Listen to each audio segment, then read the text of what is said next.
옆 사람에게 사실은 물어보라 하려고 했는데 잘 물어보질 않았어. 물어보면 좋은데 그 다음에 다시 한번 해볼까요? 옆 사람한테 한번 물어보세요. 조용히 물어보고 또 서로 한번 생각해 보시길 바랍니다. 당신의 삶의 목적은 무엇입니까? 한번 묻고 자기도 한번 생각을 해보시길 바랍니다. 한번 옆 사람한테 물어보세요. 당신의 삶의 목적은 무엇입니까?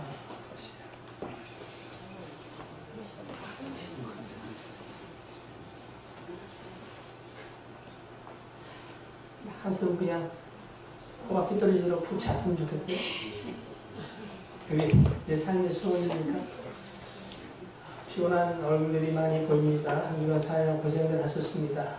자, 그러나 정말로 예배가 우리 가운데의 의무감을 훨씬 넘어서서 정말로 살 길이요 그리고 기뻐하는 일 되기를 주의 이름으로 축복합니다.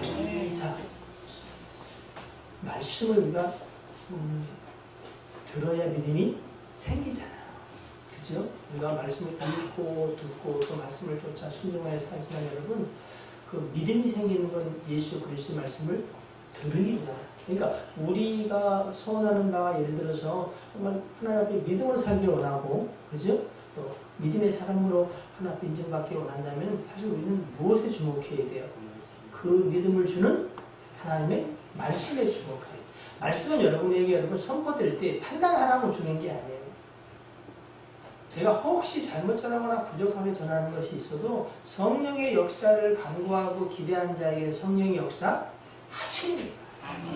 그러니까 성령님을 의식하고 주목하고 그분께 집중해서 어떻게 해요? 은혜 받기를 사모하는 자는 진짜 흔히 얘기로 제가 엉터리로 좀 얘기할지라도 어떻게 그 가운데 하나님의 은혜를 입습니다. 그 은혜 있는 자가 되기를 주의 이름으로 축복합니다.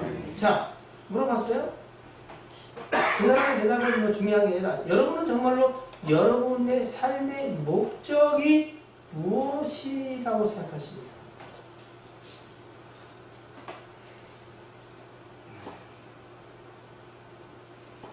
자, 점점점 해놓고 여러분 다음 이야기를 한번 이어가 보겠습니다.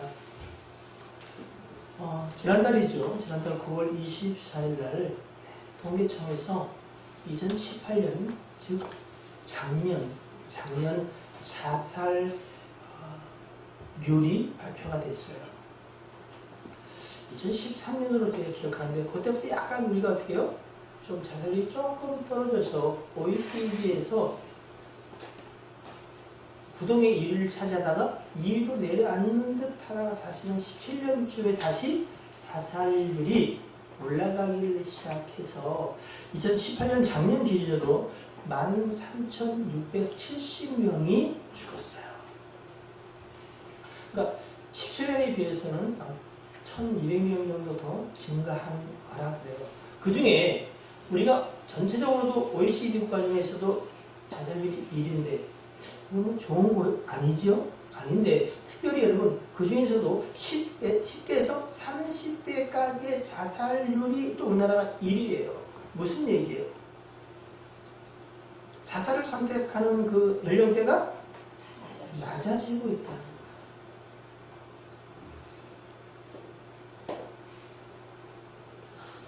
사실은 보통 사람들에게 여러분 당신의 살아가는 삶의 목적은 무엇입니까? 당신은 무엇 때문에 삽니까? 만약에 이런 질문을 던진다면 여러분 보통 사람들의 반응은 뭐예요? 그냥 사실은 대충 얼머 부리고 말해요. 그죠? 왜요? 거기에 대한 깊은 생각과 고민이 별로 없을 수 있어요. 또 대단이라고 해봐야 사실 그렇게 힘들지도 않습니다. 삶의 목적이요? 그런 게 어디 있어요. 그냥 대충 사라지는 대로 살아가는 거죠. 뭐 이런 대답들을 많이 그 질문 자체를 곤욕스럽게 생각하기도 합니다. 제가 오늘 그래서 이런 내용을 본 적이 있어요. 한 20대 청년이 이렇게 말을 하고 있어요. 잘 들어보세요. 나는 무엇이 되려고 발버둥치고 있다. 뭔가를 이루려고 무엇이 되려고 하면서 무진 애를 써요. 중고등학교부터 막 대학 가서 좋은 애를 많이 쓰는데 그런데 진정으로 내가 무엇이 되려고 하는지는 잘 모르겠다. 뭔가 되려고 애를 쓰는데 정말 수고하고 땀 흘리는데 정말로 내가 무엇이 되고 싶은가는 아직도 잘 모르겠다는 거야. 오직 내가 할 줄 아는 것은 대충 살아가는 것입니다. 언젠간 내 삶의 목적을 내가 발견하게 된다면 나는 그때야 비로소 내 삶이 시작된다고 느낄 수 있을 것 같다. 그러니까 굉장히 수고하고 애쓰고 뭔가를 되려고 발동치는데 사실은 뭐예요? 내가 무엇이 되려고 하는지, 내 삶의 목적이 뭔지 아직도 가닥이 안 잡힌 거예요. 그러니까 그냥 살아가는 거예요. 그러나 만약에 내 삶에서 언젠가 내가 왜 사는지, 삶의 목적이 무엇인지, 내가 정말로 되고자 하는 것이 무엇인지가 분명해지면 나는 그때부터 내 삶이 시작된 것이 아닐까, 뭐 그렇게 고백하고 있는 것 같습니다. 많은 사람들이요, 삶의 목적, 살아가는 이유에 대해서 사실 뭐 그렇게 말해요. 인생 뭐 특별한 게 있어요. 어차피 한 번 왔다가 한 번 가는 인생. 뭐 하면 제일 좋은 거예요? 잘 먹고 잘 사면 좋은 거예요. 그래 안 그래요?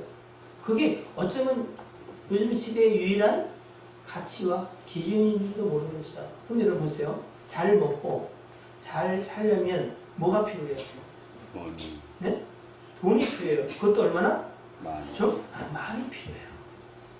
제가 오늘 점심, 저녁을 각각 외식을 했어요. 손님들이 오셔서. 그래서 찬양을 이렇게 그러면서 생각해 봤어요. 점심과 저녁 식사 내가 어떤 게 만족했나. 점심에는 7,000원짜리 김치를 먹었어요. 저녁에는 먹고 나서 알게 되는 거지만 5만원짜리 스시인가 일식을 어느 분이 샀어요. 공돈이 생기기 때문에. 금요일날 제가 예배가 있잖아요. 손도하는데 밥을 먹지 않으면 어떻게 해요? 그래서 불신자. 또 저를 생각해서 5시에 먹자고 그래서 5시에 1시 반에 점심을 먹고 나왔는데 3시간 반 만에 저녁 식사를 하고. 근데 어떤 식사가 내게 만족하고 나를 행복하게 했나? 어떨 것 같아요? 5만원짜리일 것 같아요? 그렇지 않습니다. 사람의 행복과 즐거움이 단순히 돈의 수치에 비례하지 않는데도 불구하고 사람들은 어디에 집중해요? 사실 돈에 집중하고 살아가고 있는 것 같아요. 자, 이런 얘기 자꾸 해서 정말 죄송하지만 사실 어떻게 보면 세상은 돈에 미쳐 있는 것 같기도 해요. 그래서 돈은 다 해요. 사람들이 여러분 자식들을 판검사, 뭐 또 의사 이런 것을 시키는 이유가 뭐예요? 물론 사회적 지위와 여러 가지 생각하지만 뭐예요? 그게 그래도 어떻게 돈이 벌리는 거잖아요. 그래 안 그래요? 꼭 그렇진 않지만 여러분 초등학교, 중학교 나온 것보다는 좀 더 공부를 많이 한 사람이 기회를 많이 얻는 것도 마찬가지예요. 예? 뭐 요즘 뭐 후기 대학인 거 없지만 여러분 그 전문대보다는 어떻게요? 사단제 또 이름 있는 학교를 나온 게 어떻게요? 좀 기회가 많이 주어지는 것도 사실이에요. 그래서 사실은 돈에 많은 사람들의 마음이 빼앗겨 있단 말이죠. 자, 그럼 여러분 우리가 귀하게 여기는 성경은 인생의 삶의 목적을 뭐라고 말하는지 잠깐 좀 살펴보려고 합니다. 먼저 에베소서 2장 1절로 3절을 보시면은 성경은 이 세상을 살아가는 사람들의 삶의 모습을 이렇게 이야기하죠.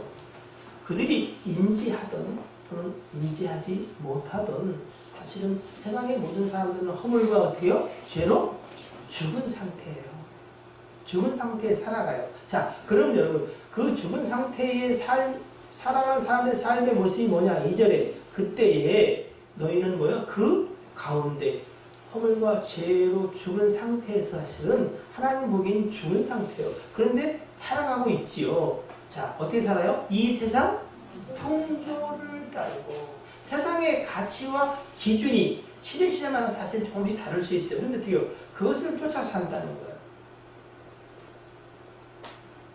여러분, 우리가 삶을 살아가는 데는 사실은 내가 무엇을 기준하고 사냐, 내가 무엇을 가치 있다고 생각하냐가 우리의 삶의 방향을 결정합니다. 그래 안 그래요? 예? 당연하잖아요. 1,000원짜리하고 5만원짜리 두 개를 줬고 그냥 아무 다른 복잡한 생각하지 말고 당신이 가치 있다고 하는 것을 골라라. 그럼 어른을 골라요. 예? 예. 3초 이상 지난 건 뭐야? 다른 변수가 붙는 거야. 내가 작년에 여기 와가지고 목사님이 1,000원짜리 5만원짜리 내가 5만원짜리 정치고 참뭐 세속적이고 돈밖에 모른다. 45,000원을 손해보고 내가 1,000원짜리 지을까? 이건 여러분 어떻게 해요? 또 다른 생각이 드는 건데 사실 우리는 누구라도 어떻게 해요? 5만원짜리 주는 게 당연한 거예요. 아니 1,000원짜리 집었다. 그럼 우리 인생을 뭐라 그래요? 예? 두자로 비읍 바보일 수 있다는 거죠. 왜? 세상의 가치는 그렇지 않으니까요. 세상에 보통 사람들의 삶은요, 사실은 그들이 알든 모르든 세상 풍조를 따라가게 돼 있어요. 그래서 되게 유행에 굉장히 민감해요. 자, 올해 가을에 트렌드 색은 뭐죠? 윤경수님? 할 리가 없지, 왜? 우리는 그런데 신경을 안 쓰니까. 네. 남자들 양복은요, 뒤를 붙였다가, 가운데 하나 잘랐다가, 양쪽에 텄다가. 또 어떻게 해야 되죠? 별로 할 게 없어. 그러니까 이 기술도 넓혔다가, 좁혔다가, 뭐 좀 세우는. 그냥, 그래요. 그러니까, 저는 제일 좋아하는 게, 그냥 붙이는 걸 좋아해요. 불편해서, 두 개는 제가 싫어요. 근데, 돈 주고 산 건 다 이렇게 떨어지면 두 개씩 따라놨어요. 저는 하나인 가운데 한 걸 좋아해요. 좀 유행과 상관이 없어요. 근데 사실은 많은 사람들은 유행을 조차 살지. 그런데 그게 어떻게 되느냐면은 공중에 권세 잡은 자가 뒤 흔드는 대로 따라가고 있다는 거예요. 알지 못하더라도. 자, 그래서 바로 얘기해요. 곧 그게 어떤 상태냐? 지금도 어떻게 해요? 시대마다 그래온 것처럼 지금도 불순종하는 아들들 가운데 역사하는 영이 다스리는 세계 속에서 산다. 그렇게 이해했으면 됩니다. 3절 한번 읽어볼까요? 시작. 전에는 우리도 다 그 가운데서 우리 육체의 욕심을 따라 지내며 육체와 마음에 원하는 것을 하여 다른 일과 같이 본질상 진노의 자녀였거든요. 세상 사람들은요, 삶의 목적이 뭐냐는 어떻게요? 내 마음대로 사는 거예요. 그게 바로 우리 육체의 욕심을 따라 육체와 내 마음에 좋은 대로 살아가는 거예요. 그러다 보니까 어떻게 해요? 뭐가 필요해요? 돈도 필요하고 뭐 이런 것들이 필요하다고 생각해요. 그런데 사실은 그 상태를 성경은 본질상 뭐예요? 진노 가운데 있는 자들이다 라고 말한다는 거예요. 근데 그렇게 생각하고 살아가는 세상 사람들이 얼마나 되겠어요? 많지? 않든지 아니면 전혀 없던지 일 거예요. 그러나 이것은 뭐예요? 사실이라고 성경은 우리에게 그렇게 이야기합니다. 가끔 여러분 좀 특별한 삶을 사는 사람들은 삶의 목적들을 굉장히 고생하게 말하는 사람들이 있어요. 그죠? 인류에 공헌하게 살아가는. 이거 진지하게 듣는데 사람들 대부분 이렇게 웃는데 나는 내 이익을 구하지 않고 다른 사람의 이익을 위해 살아간다. 이러면 사람들이 뭐예요? 이중인격자라고 이렇게 할지도 몰라요. 사실은 더러더러는 삶에 고상한 이유, 목적들을 이야기하지만 사실은 여러분 성경이 말하는 진리는 하나님을 떠난 인생, 곧 하나님께 불순종하는 자들에게 역사하는 영의 지배 안에서 사는 게 세상 사람들의 삶의 모습이다. 그렇게 이야기를 하고 있습니다. 자, 그럼 여러분 보세요. 이제 우리가 지금 우리가 이제 세상에 보편적으로 살아가는 그 삶의 모습들은 사실은 본인들이 어떻게 이야기를 하든 대부분 흑암의 권세 앞에서 그가 우리의 마음에 또는 육신에 원하는 대로 가도록 살아가는 것이 삶의 모습이란 말이죠. 자, 그럼 여러분 생각해 보세요. 그럼 하나님이 최초의 창세기 말씀처럼 천지를 창조하시고 사람을 지을 때에 지으신 목적과 삶의 이유가 있을까 없을까요? 있을까 없을까요? 여러분 이건 있어요. 성경이 분명히 말하기도 하지만 사실은 우리가 여러분 뭘 하나 허접한 걸 인생이 만드는데 뭐요? 만드는 이에 목적이 있어요. 네. 자, 그 목적이 있어요. 그래서 성경은 하나님 인생을 만들 때 어떤 모양과 형상을 따라 만들었다 그래요? 하나님의 모양과 형상을 따라 만들었다.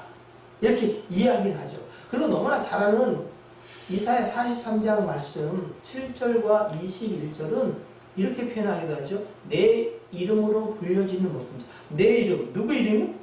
하나님의 이름으로 불려지는 자. 이런 얘기란 말이죠. 그럼 이게 무슨 뜻이겠어요? 네?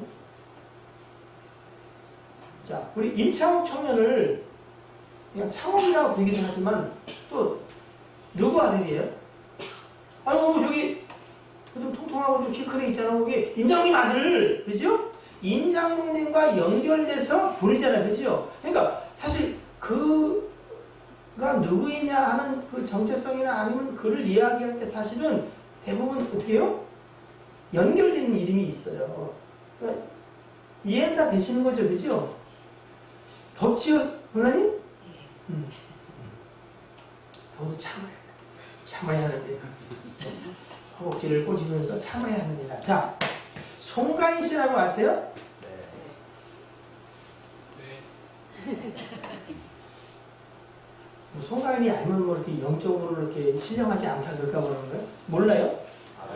성은 송시요, 이름은 가인. 네. 근데 여러분, 그 오빠가 있어요. 저는 뭐 한 번 봤어요. 오빠가 아쟁이라고 하는, 아쟁 아시죠? 줄 안에서 이런 거 있어요. 그거 연주자인데 굉장히 잘하는 연주자인가 봐요. 그래서 옛날에 송가인 씨가, 송가인 씨를 개인적으로 좋아하거나 절대 그런, 오히려 따지면 제가 별로 이렇게 좋아하지는 않는 스타일이에요. 그 오빠가 이제 아쟁 연주자로 이렇게 이름이 있을 때 송가인은 무명했어요. 그래서 사람들이 뭐라 그랬냐면은 아쟁 누구누구 동생 누가 뭐 트로트를 한다 그러대 이렇게 이야기가 됐단 말이에요. 그죠? 이 사람을 말할 때 누구와 연결해서 오빠와 연결해서 이렇게 그러니까 오빠의 이름으로 불려지는 자 뭐 이런 거예요. 근데 누가 떴어요? 송가인이 떴어요. 이제는 뭐라 그래요? 송가인의 오빠 송머시기 이렇게 얘기한다는 거예요. 네. 여러분 내 이름으로 불리는 자, 하나님의 이름으로 불려지는 자, 하나님과 연관돼 상관해서 여러분의 삶의 의미, 존재 뭐 이런 가치가 결정된다는 거예요. 네? 가치가. 그러니까 하나님의 자녀, 하나님의 모양과 형상을 따라 지음받은 사람. 이게 여러분 우리의 정체성. 너는 누구냐 할 때 뭐예요? 내 이름으로 불려지는 네? 이거 굉장히 의미심장한 이야기 같아요. 내 이름으로 불려지는 자, 하나님의 이름으로 불려지는 자, 하나님의 어떻게요? 권속으로서의 권사 누구 이런 거예요. 자, 그들은 누구냐? 곧 내가.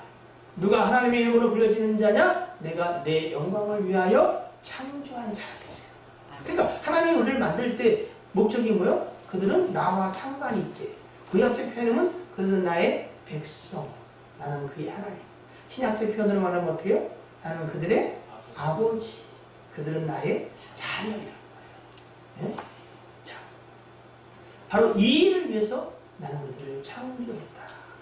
그들을 내가 지었고 내가 만들었다. 이제 21절도 똑같은 얘기죠. 한번 읽어볼게요. 시작. 이 백성은 내가 나를 위하여 지었나니 나를 하나님이 인생을 만들 때 하나님의 모양과 형상을 따라 만들었다는 이야기는 여러분 속성이 우리 안에 있는 그 가치와 기준이 누구를 닮았다? 하나님을 닮았다. 이렇게 돼요. 그러니까 그 얘기는 여러분 하나님이 기뻐하는 걸 누구도 우리도 기뻐하도록 지음을 받은 거예요. 그래서 바로 하나님의 모양과 형상을 따라 만들었다고 하는 것은 여러분 우리의 포지션 바로 우리가 하나님의 이름으로 불려지는 자라는 것과 동시에 그 만든 행복의 초점이 어디 있냐? 하나님께 있다. 네? 하나님과 함께 하나님의 뜻 안에서 하나님이 기뻐하는 바를 기뻐하고 또 그 하나님 자체를 기뻐함이 인생들에게 즐거움이야. 누님이 말하지만 여러분, 하나님 천지를 창조할 때 또 땅 위에 있는 것들, 또 공중에 있는 것들, 그리고 물속에 있는 걸 지으시잖아, 그죠? 그들은 그들의 기본적인 포지션이에요. 물고기는 어디 있을 때 행복해요? 물에서 자유롭게 헤엄칠 때 행복한 거예요. 야, 나 물속이 답답한데 너 나와가지고 이 넓은 땅을 좀 봐라 하고 이러면 땅에 올려놓으면 걔가 좋아하겠죠? 각각 그런 거예요. 그러니까 우리는 뭐야? 하나님의 모양과 형상, 하나님을 말미암아 우리 삶의 이유와 목적을, 즐거움을 찾도록 지어진 존재라는 거예요. 네? 그래서 하나님의 영광을 찬송함이 여러분 우리에게는 말할 수 없는 행복이고 그리고 즐거움뿐 아니라 그의 영광에 함께 참여하는 자로 부름을 받았다고 성경은 그렇게 얘기하는 거예요. 자, 그럼 대충 여러분 이것만 생각해봐도 우리 인생의 삶의 목적이, 창조 때 목적이 뭔지 이해되시죠? 그죠? 네? 이런저런 이야기를 다 포함해서 우리는 하나님의 영광을 기뻐하며 하나님의 영광을 위해 살도록 지원받은 사람이 맞아 안 맞아요? 네. 맞아요. 그런데 여러분 무엇이 그 창조의 목적을 어그러뜨렸어요? 죄죠. 응? 죄. 하나님을 기뻐하고 그의 말씀을 쫓아 순종하며 삶이 우리에게 기쁨이었는데 하나님이 먹지 말라 한 것을 따먹음으로 말미암아 하나님의 말씀을 거부하고 제 가치와 기준, 선을 만들어 그렇게 한번 살아보겠다는 사단이 인생에게 슬며시 던져준 교만이죠. 스스로 하나님 되고자 하는 그것이 바로 어디에? 창조의 목적을 어떻게 해요? 훼손해요. 그리고 그 영혼이 죽음으로 로마서 8장 10절 보면 여러분 하나님의 의로 말미암아 우리 영이 살았다 되니까 그러면 그전에는 어떻다는 거예요? 영이 죽었다는 거예요. 그 죽음이 어떻게 해요? 우리를 만드신 창조의 목적을 쫓아 살 신 능력도 어떻게 해요? 상실되는 거예요. 자, 오늘 날이 참 더워요, 그죠? 그래서 우리 이렇게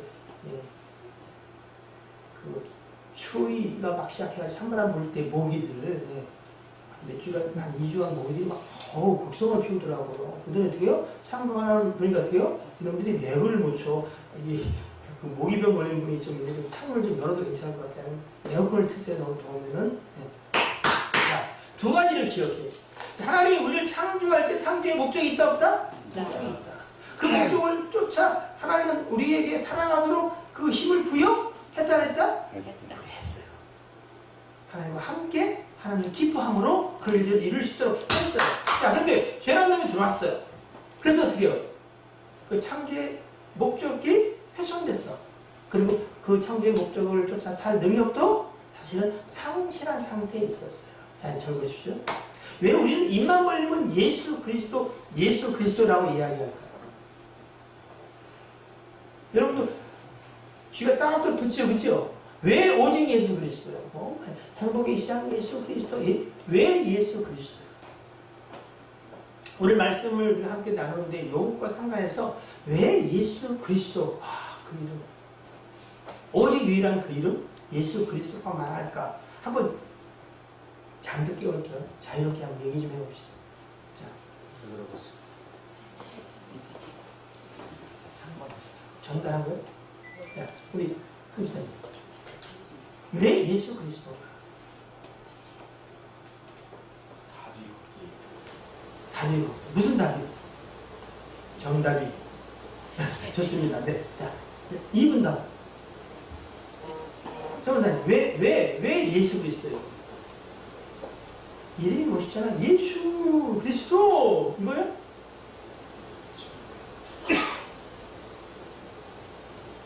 좀 이따 3분단 한 다음에 3분단. 이거요, 선생님. 방송에 나가는 거예요, 이름이. 자, 오늘 설교 말씀과 함께 연관을 생각해본다면 여러분, 자, 하나님 우리를 창조할 때에 우리 가운데에 허락하시고 또 이루실 삶의 목적, 창조의 목적, 그리고 어떻게요? 살아가는 하나님이 도우시는 능력이 부여하시는 것들이 다 허물됐다는 잖아요. 그죠? 근데 예수 그리스도가 오심으로 우리 가운데 무슨 일이 생겼길래? 바로 그 창조의 목적이 회복돼요. 그리고 어떻게요? 그 창조의 목적을 따라 살아갈 수 있는 능력이 우리 가운데 임했어요. 네? 그게 예수 그리스도. 그랬어요. 하나님이 우리를 만드셨어요. 요한복음에 보면은 예수 그리스도가 만드셨다. 그게 맞아요. 그죠? 근데 우리가 예수 그리스도 안에서 하나님의 형상을 회복하고 그리고 새 생명 가운데 살아간다. 재창조라고 말해요. 네? 바로 어떻게요? 하나님의 창조의 목적을 회복한 인생. 그리고 그 목적을 쫓아 살아갈 수 있도록 능력까지 어떻게 해요? 그 안에 부여된 인생. 네? 그래서 재창조란 말을 신학적으로도 사용을 하는데 여러분 보세요. 자, 로마서 6장 4절을 한번 보시기 바랍니다. 로마서 6장 4절 그리고 6장 10절 11절을 보시면은 여러분이 너무나 잘 아시는 말씀인데 다시 한번 확인해 봅시다. 자, 시작. 그러므로 우리가 그의 죽으심과 합하여 세례를 받음으로 그와 함께 장사되었나니 이는 아버지의 영광으로 말미암아 그리스도를 죽은 자 가운데서 살리신 것 같이 우리도 또한 새 생명 가운데 행하여야 하십니다. 그러니까 똑같은 얘기예요. 두 가지인데 여러분 이거요. 그 하나님께 대하여 그 죄에 대해 살고 하나님께 주었던 인생들은 창조의 목적조차도 어떻게 훼손됐어요. 네? 그래서 죄에 끌려 살 수밖에 없어. 그러니까 그냥 그 가운데 있는 자는 뭘 해도 어떻게 해요? 죄야 죄. 네? 마치 어떻게 해요? 해적선 안에서 막 열심히 선장의 말을 쫓아서 어떻게 해요? 순종하면 뭐가 되는 거예요? 해적질이야. 네? 여러분 로마서 6장에는 세례에 관한 이야기를 해요. 즉 우리가 세례를 받았다고 한 것은 영적으로 그리스도와 뭐야? 연합된 것이다. 그러면서 이 세례의 첫 번째 의미는 뭐냐면은 바로 예수 그리스도가 우리의 죄를 위하여 십자가에 피 흘려 죽으신 것처럼 우리가 그리스도의 죽으심과 연합하여 세례를 받았기 때문에 우리는 뭐에 대하여? 죄에 대하여 함께 죽은 자가 된 것이다. 그리고 십자가와 세례를 통해서 그리스도와 연합한 자는 그의 죽으심과 연합한 것처럼 무엇에도 그의 다시 사심, 즉 뭐요? 부활과도 연합된 자다. 이 이야기를 하는 거예요. 그래서 첫 번째는 우리가 세례를 받으면 그와 함께 장사되었나. 이건 무엇에 대해 죽은 거다? 죄에 대해 죽은 거예요. 근데 하나님께서 그리스도를 다시 살리신 것처럼 우리도 어떻게 해요? 그와 연합한 자로 새 생명 가운데 살아가게 되었다. 이런 얘기예요. 그걸 이제 6장 10절 11절에는 이렇게 표현하죠. 자, 똑같은 얘기요. 그가 죽으시면 그건 누구죠? 네, 예수께서 죽으시면 뭐요? 죄에 대하여 단번에 죽으시며. 자, 그럼 우리도 어떻게 해요? 그와 연합했으니까 우리도 어떻게 죄에 대하여 죽은 거예요, 죽은 거. 그러니까 뭐요? 이제 여러분들은 죄에 대해 죽었어요. 죄가 상관이 없어. 네? 왜? 그리스도의 십자가가 그 일을 이뤘다는 거예요. 자, 그러면서 또 그가 살아계심은 하나님께 대하여 살아계심이니 11절 시작. 이와 같이 나도 내 자신을 죄에 대는 뭐요? 죽은 자요. 그리스도 예수 안에서는 하나님께 대하는 살아있는 자로 여겨야 합니다. 예? 그래서 여러분 창조의 목적, 우리 삶의 목적 면에서는 여러분 어떻게 회복이 되었냐면 여러분 자 보세요.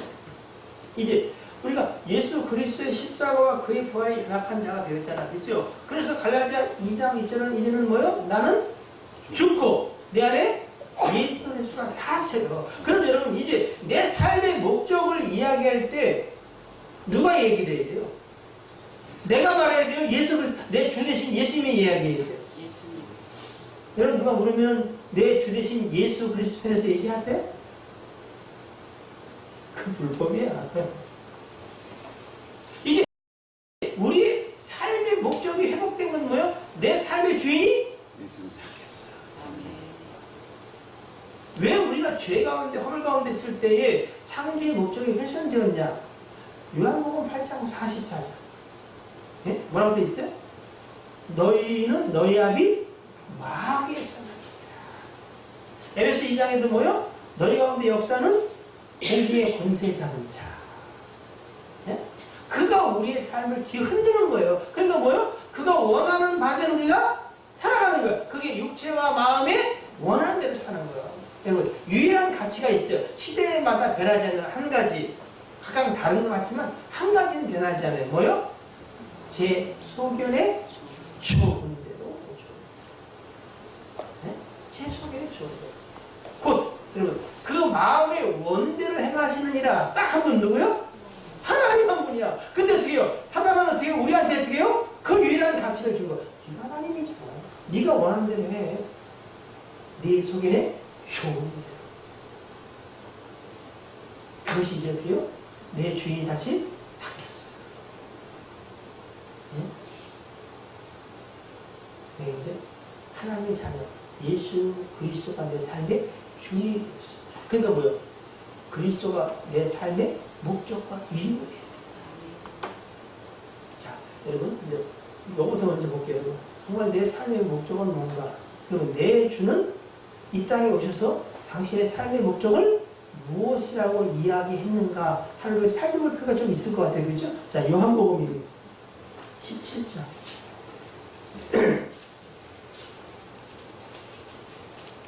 이건 여러분이 좀 이렇게 잘 이걸 길게 좀 잡았어요. 1절, 10절인데요. 좀 말씀을 잘 좀 참고해 보자.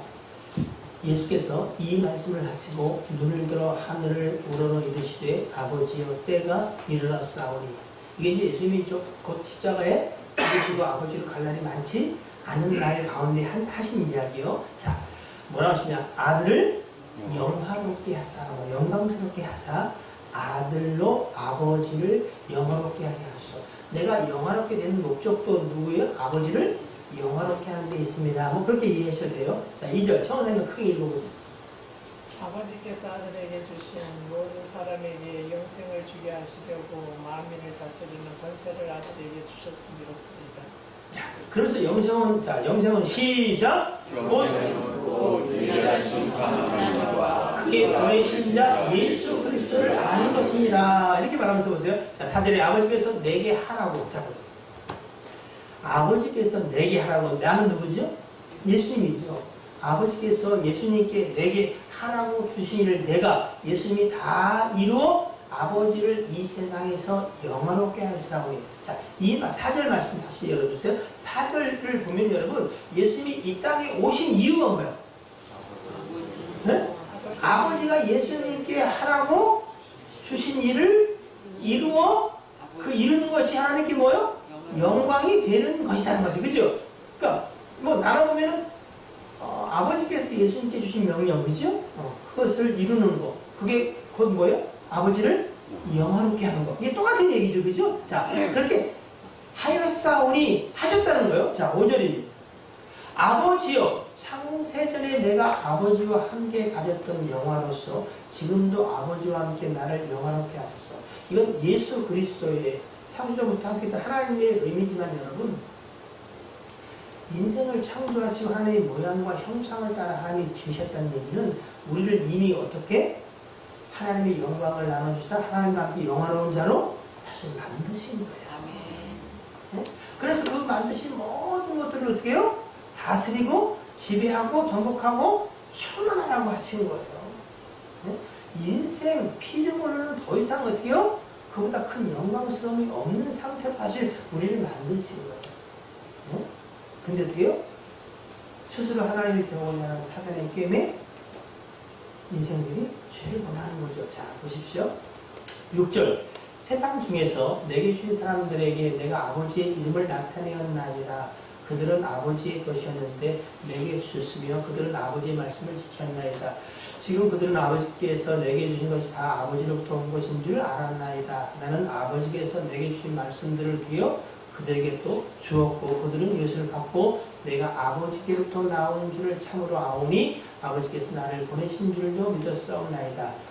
이제 2절 읽어볼게요. 시작. 내가 그들을 위하여 배웠나니 내가 배우는 것은 세상을 위함이 아니요 내게 주신 사도를 위함이니이다. 너희는 아버지의 것이로소이다. 내 것은 다 아버지의 것이요 아버지의 것은 내 것이온데 내가 그들을 만나 영광을 말한다이다. 이 이야기 내용은 여러분, 주님이 이 땅에 오실 때 분명히 오신 목적이 아버지로부터 있었다. 그리고 그 일을 예수님이 이 땅 가운데서 이루셨고 그것이 곧 하나님 앞에 영광이 되었다. 이 얘기잖아. 그렇죠? 자, 그럼 여러분, 예수님도 이 땅에 오신 목적이 뭐예요? 아버지의 뜻을 이루는 것이었고 아버지를 영화롭게 하는 것이었어요. 자, 그러면 창조의 목적이 그러하듯이 예수 그리스도 이 땅에 오신 목적이 그러하듯이 이제 우리 안에 주 되신 예수께서 우리의 삶을 살아가신다면 우리의 회복된 삶의 목적은 뭐겠어요? 네? 아버지가 우리에게 주신 뜻을 이루는 거. 거기서 주동이 매일 나오면 아버지의 뜻이 이 땅에서도 이루어지게 하옵소서. 이런 고백을 한 건 뭐예요? 나를 향하신 뜻이 또 아버지의 뜻이 나를 통하여 이루어지기를 소원하는 거잖아요. 그렇죠? 그러면 여러분, 이제 회복된 창조의 목적, 삶의 목적은 뭐겠어요? 여러분 생각에는. 뭐 그렇게 살아가는 거 아니에요? 뭐예요? 우리 원래 창조의 목적과 회복된 삶의 목적이 뭐예요, 우리? 갑자기 침묵은 뭐지? 뭐예요? 아버지의 뜻을 이루는 거. 우리를 창조할 때부터 가졌던 그 목적 하나를 영화롭게. 자, 정말로 여러분들은 하나님을 영화롭게 하는 것을 여러분의 삶의 목적이라고 자인하십니까? 인정하십니까? 여러분, 이 고백이 있는 자가 복된 자. 자, 그 다른 말로 내 뜻을 쫓아 사는 거예요? 아버지의 뜻을 쫓아 사는 거예요? 아버지의 뜻을 쫓아 사는 거예요. 그렇게 여러분의 영혼이 고백하고 있습니까? 옳습니다. 예수 그리스도가 주라면 그 고백이 여러분의 고백이 되어야 하고 또 고백이 되는 줄로 믿습니다. 여러분, 이제 우리는 창조의 삶의 목적이 회복된 삶. 자, 그런데 여러분, 그런 마음의 소원이 있어요. 근데 여러분, 실제로 살아보니까 아버지의 뜻을 기뻐하던가요? 내가 아니면 내 뜻대로 된 걸 기뻐하던가요? 정직하게 그냥 뭐 억지로 이렇게 겸손해서 할 것도 없어요. 여러분, 삶의 형태를 보니까 어떤 것 같아요? 주사님이 오직 하나님의 뜻이 이루어지죠? 이것 때문에 참 많이 괴롭거든요. 자, 로마서 8장 10절 11절 한번 볼게요. 로마서 8장 10절 11절.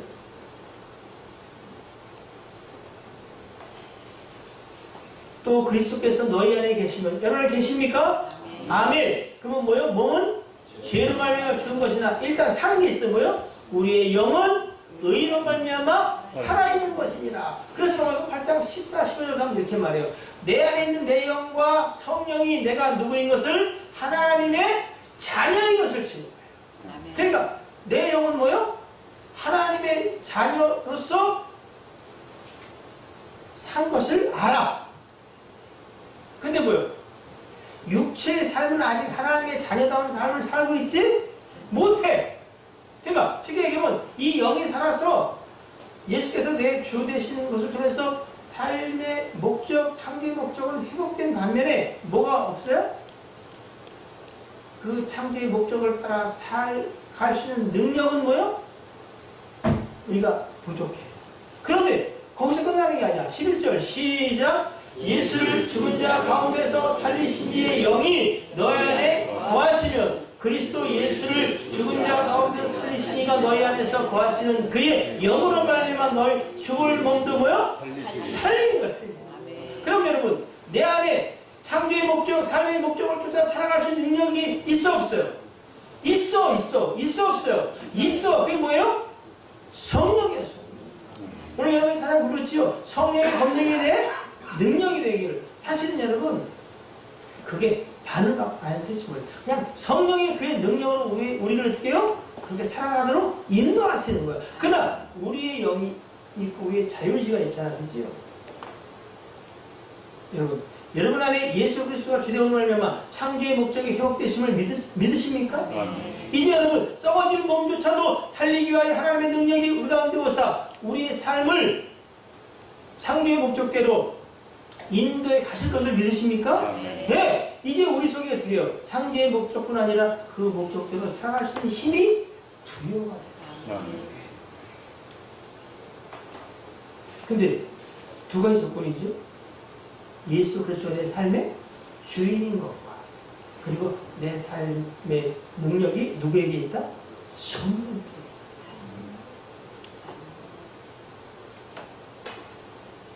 이것을 잊지 않게 되기를 주님으로 축복합니다. 오늘 본문 말씀 디도서 2장 14절을 보겠습니다. 디도서 2장 14절을 보시면 그가 우리를 대신하여 자신을 주심은 아까 다음은 말씀을 나눴지요. 모든 불법에서 우리를 속량하시고 우리를 깨끗하게 하사 선한 일을 열심히 하는 뭐요? 자기 백성이 되게 하심이라. 여러분은 막 친백성이 되게 하심이라 이렇게 기억할 거예요. 그건 어느 성경이요? 개혁성경, 개혁성경. 요 개혁 개정 전에. 자, 근데 여러분 제가 보니까 선한 일을 열심히 하는 자기 백성이, 그러니까 이 자기라는 헬러가 여러분 페리우시우스인데 여러분 이런 뜻이에요. 자, 헬러는 뭐라고 해요?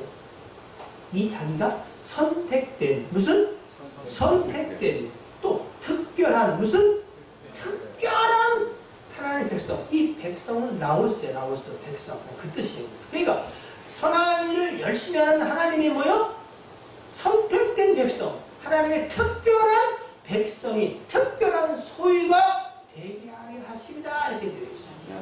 이 우리를요, 하나님이 죄에서 건지시고 새 생명 가운데 하나님께 대해 산자로 살아가게 하시는데 바로 그 중에 하나가, 아니 대표한 게 뭐냐면 우리를 깨끗하게 해서 뭐 하시려고? 선한 일을 열심히 하는 하나님의 선택된 백성, 특별한 소유로 삼으시려는 것이다 이런 뜻이에요. 자, 그럼 여러분 선하다는 건 뭐예요? 아시다시피 여러분 마가복음 10장 18절은 예수께서 이르시되 내가 어찌 나를 선하다 일컫느냐. 선한 분은 누구요? 하나님 한 분 외에는 없다는 거예요. 그럼 여러분 선한 일을 열심히 한다는 건 뭐겠어요? 저는 이렇게 이야기하고 싶어요. 하나님만이 유일하게 선하잖아요. 그러니까 그 한 분 선하신 하나님을 믿고 그를 기뻐하며 그의 말씀을 순종하여 사는 게 뭐예요? 선한 일이에요. 또 여러분 이 말씀도 기억하실 거예요. 빌립보서 1장 6절인데요.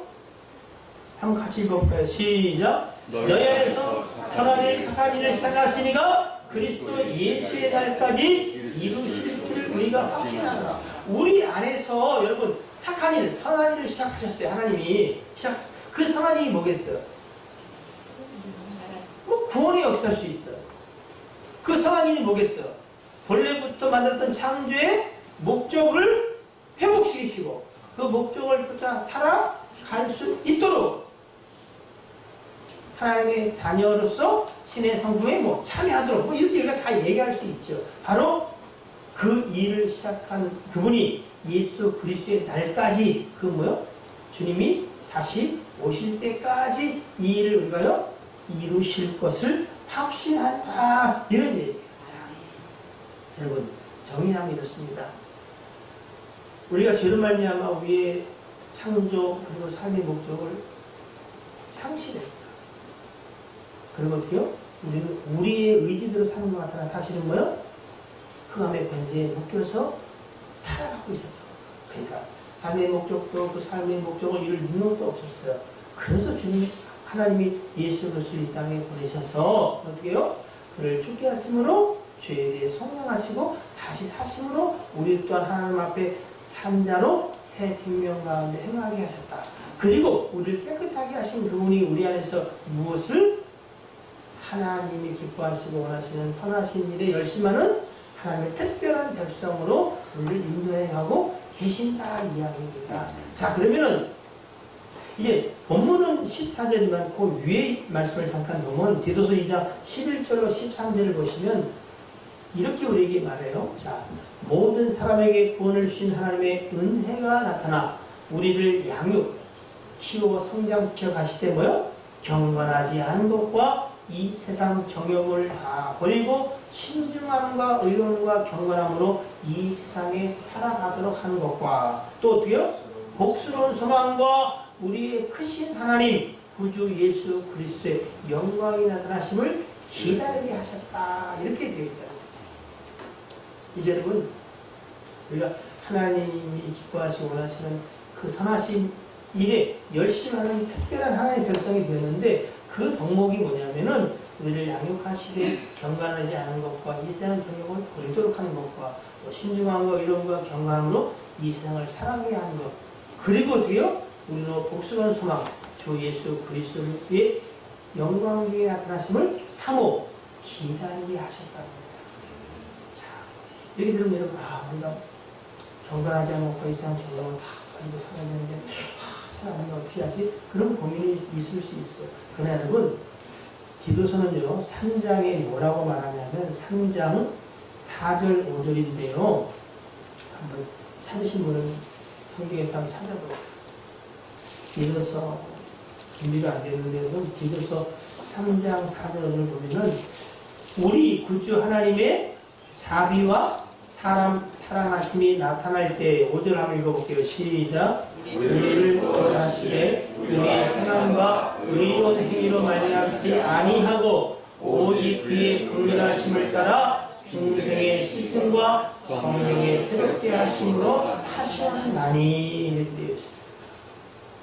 그리고 6절은 우리 구주 그리스도로 말미암아 우리에게 뭐예요? 그 성령을 풍성히 부어주사. 오늘 말씀을 마무리하겠습니다. 하나님은 우리를 만드실 때 창조의 목적이 있었어요. 그리고 우리가 이 땅 가운데 살아가는 삶의 목적과 이유도 주셨어요. 근데 사단이 사실은 죄로 말미암아 그 모든 것들을 상실하게 하고 하나님을 떠나 살게 했어요. 그래서 하나님은 약속하신 대로 예수 그리스도를 통해서 이 땅에 오심과 십자가 죽으심을 통해서 우리의 죄를 도말하셨어요. 그리고 어떻게요? 우리를 모든 불의에서 깨끗게 하셔서 죄에 대해서는 죽고 하나님께 대한 산자로 살게 하셨어요. 그거는 원래부터 계획하신 하나님의 창조의 목적, 하나님의 형상과 모양을 따라 지은 사람들의 삶의 목적을 회복하시고, 그리고 인생으로 할 수 없다는 걸 아시기 때문이고요.